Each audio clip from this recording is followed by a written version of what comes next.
Hi, my name is Rebecca Carleen, and I had another technology I wanted to share with you all called nearpod. I actually came across this. I had to do some research and some searching for some different technology tools to use within my classroom. Like I said earlier in the semester with my introduction video, was this is really where I lacked in my classroom, is involving technology. So with my research and my searching for technology tools, I came across nearpod, and I've actually had a lot of fun playing with it. So I chose this tool because I was looking for a way to assess my students throughout my lectures. I think doing that keeps the students engaged, but also allows me to see if everyone has understood or comprehended the new material. It's hard to test them individually without providing an actual assessment. So I'm really excited to incorporate this tool within my classroom. So the purpose for nearpod, I will actually be planning on using this as more of a review tool at this point. One of the downfalls I have found with this resource is there's no way for the student to write or keep notes on the slides. So I think this, as of now, will be very beneficial as more of a review application within my class. My intended audience will be obviously my students, allowing them to join my session and follow along, participate, and learn. So the ISTE standards I feel are covered with nearpod, and this technology would be the teaching standard 2B. This is an interactive tool that I will plan on incorporating learning and lecture material, but also assess them to check the understanding and progress on the content. I also feel it covers the ISTE standard teaching 1C. Again, nearpod allows us to use the different tools to assess the understanding of the material with each individual student. A lot of my reviews currently are either a group effort or isolates just one student to each question. So here I can actually see everyone's responses and have a better understanding, or be able to better evaluate who is truly understanding. So let me show you how to use this technology or this website and create a presentation. So this is actually the home screen. This is a free application, so you just have to log in, or create a login, I guess, and you've got these 5 different options. So my library is going to take me to my presentations I've actually created, or you could explore and search other presentations that other individuals have made public. Join is where you would join a session that is currently taking place. So this is going to be a main selection for students if they're using their laptop. They also have the option to download the application on a tablet or a smartphone, so that's kind of nice as well. Create is where we're going to create our presentations, and then the reports is where you can go back after the class and see how everyone did. So that gives you kind of a final report on the participation and activity during your session. So here we're going to create a review for my students. This will be the next prompted slide or screen. You're going to want to title your lesson. So we're going to put aorta review, and then we're going to add a slide. So you've got different options. You can either add content where you can put a picture or maybe just some information. You can add a website, but this does require the upgraded version. So, and then add activity. So we're going to start with adding an activity. There are multiple options for you to do. I like the Draw It application. With ultrasound, it's important that the students know what are required with each image, what's in the image, that sort of thing. So this allows me to kind of test to make sure they know what it's supposed to look like and what should be involved. So I'm going to give them an image here to actually draw in as well. I'm going to give them instructions and save. So that is my first slide. I'm going to go ahead and add an additional slide, and I'm just wanting to give them an image of what their picture should have looked like. So here what is nice is you can Google search for an image, or you can upload from your Google Drive, Dropbox, that sort of thing. So I'm going to go here.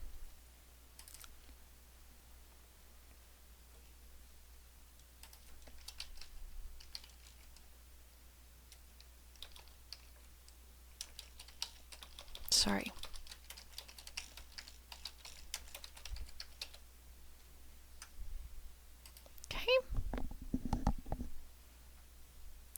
And I want to do one more and actually give them a quiz question. So I'm going to enter in the title,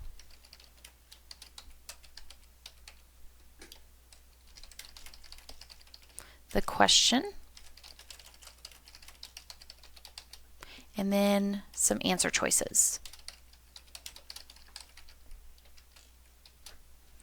You can add multiple choices.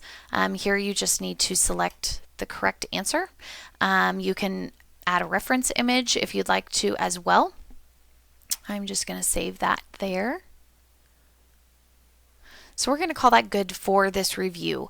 Obviously this is short and sweet, but I just wanted to kind of give you an idea of how you would put a presentation together. So from here I'm going to go back to my library, and I'm going to preview this so you can see what the student is actually seeing. So on their side of things, they'll see your first slide here. Here's the instructions for your Draw It tool. They're going to draw here, and then they're going to be able to submit it to the instructor. And so the instructor will actually see everyone's submissions and everyone's pictures on their side of things. The next slide will be just the actual image itself, kind of a teaching tool, and then a question here. What is the first branch off the aorta? Celiac trunk. And they would have an option to submit as well. So let me go to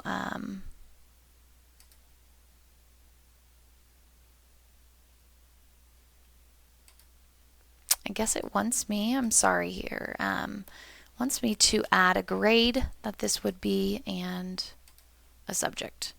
Maybe that'll allow me to continue on.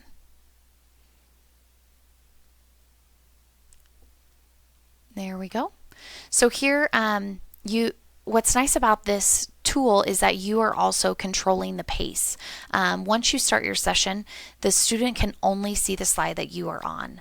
So they can't work ahead, they can't go back.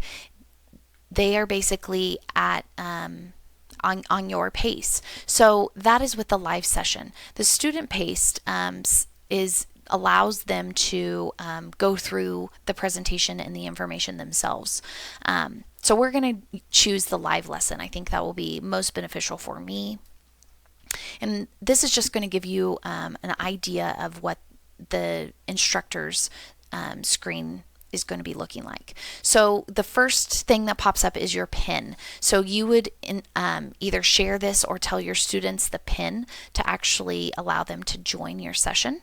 So again, you can email it, you can copy the link and put it on maybe a Blackboard type of tool. So once you've got the PIN, you're going to exit out. Here's that first screen that the students see, except they've got that area to draw in. Kind of this screen here, I'll walk you through it. This is going to be your participants on the number of participants you've got. You can share your PIN again if you need that option as well. So let me log in to this session and I will submit being a student.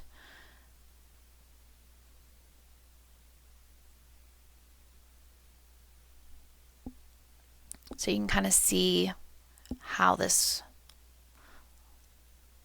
looks here. Okay, so now I've joined the session. You can see there is a student available. It's waiting for my drawing. I'm gonna put a drawing here and submit. And in a second, it should update on the instructor side of things. And there we are. So there's my drawing. So then once you go to the next slide is when the students will see the next slide. So this gives you the opportunity to kind of talk about the material, or maybe give them another activity or question. We're going to go to the next slide, and this was our quiz. So what is the first branch off the aorta? I'm going to submit an answer on my side of things so you can see, you'd be able to visualize all the students, and hopefully their submission. Here we are. So it tells you what they've chosen, but it also gives you a reference on how many got correct and incorrect, that sort of thing. So I'm really excited to use this tool within my classroom and for a review process. I think it's going to be